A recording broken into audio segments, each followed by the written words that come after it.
of somebodyness to unheard of heights. Before James Brown said, "I'm black and I'm proud," Muhammad Ali said, "I'm black and I'm pretty."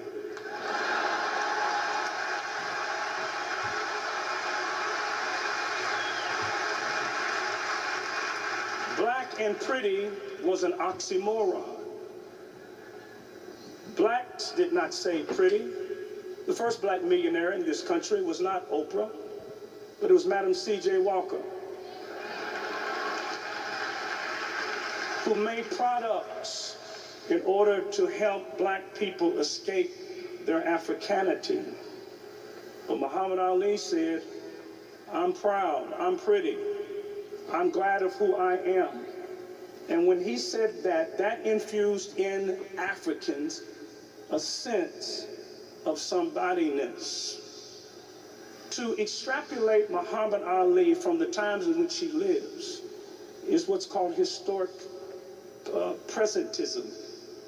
It is to talk about George Washington and not talk about the American Revolution. It's to talk about Abraham Lincoln and not talk about the Civil War. It's to talk about Franklin Delano Roosevelt and not talk about the Depression and World War II.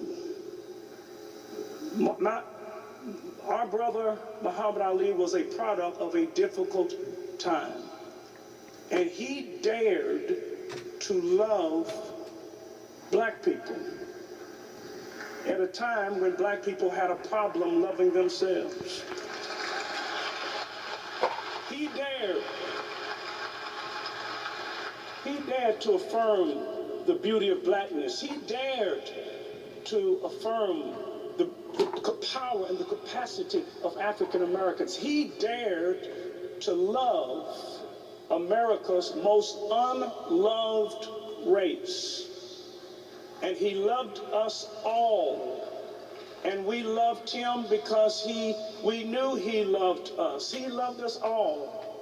Whether you lived in the suburbs or whether you lived in the slums, whether you lived on the avenue or whether you lived in an alley, whether you came from the penthouse or whether you lived in the projects, whether you came from Morehouse or whether you had no house, whether you were high yellow or boot black, Muhammad Ali loved you. Our city is known for two things. It is known for Muhammad Ali. It is known for the Kentucky Derby. We hope you will come back and visit our city the first Saturday in May. We hope you will place a bet on one of the horses. But if you do, please know the rules. What will happen is the horses will start off in the starting gate, and then the signal will be given. They will run in the mud for 2 minutes. And the winner will then be led to the winner's circle where a wreath of roses will be placed around the horse's neck. We want you to make a bet, but please know the rules. You cannot bet for the horse once it's in the winner's circle. You have to bet for the horse while it's still in the mud.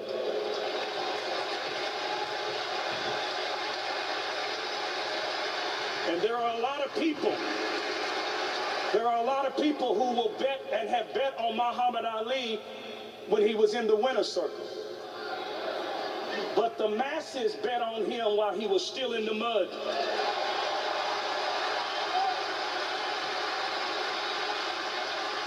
Kareem Abdul-Jabbar stood with him when he was in the mud. Jim Brown stood with him when he was in the mud. Bill Russell stood with him when he was in the mud. Howard Cosell stood with him when he was in the mud.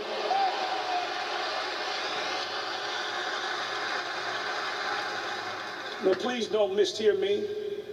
I am not saying that Muhammad Ali is the property of black people. He is the property of all people.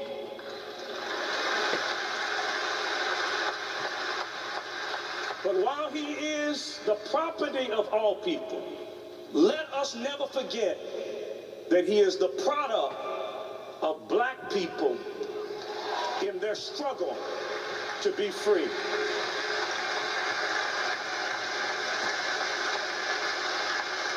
I went looking for Jesus on a poor West End street, thinking that I would find him as he walked around with men and women with stumbling feet.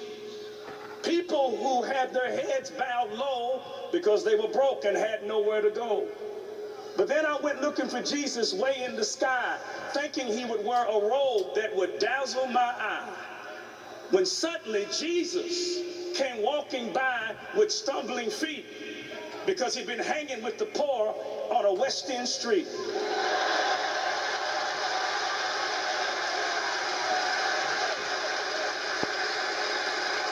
The Muhammad Ali of my childhood had a shuffle, but as he grew older, he walked with shuffling feet. And I would submit to you that he walked with shuffling feet, not because of Parkinson's disease, but he walked with shuffling feet because he hung out with the folk in West Louisville who had shuffling feet.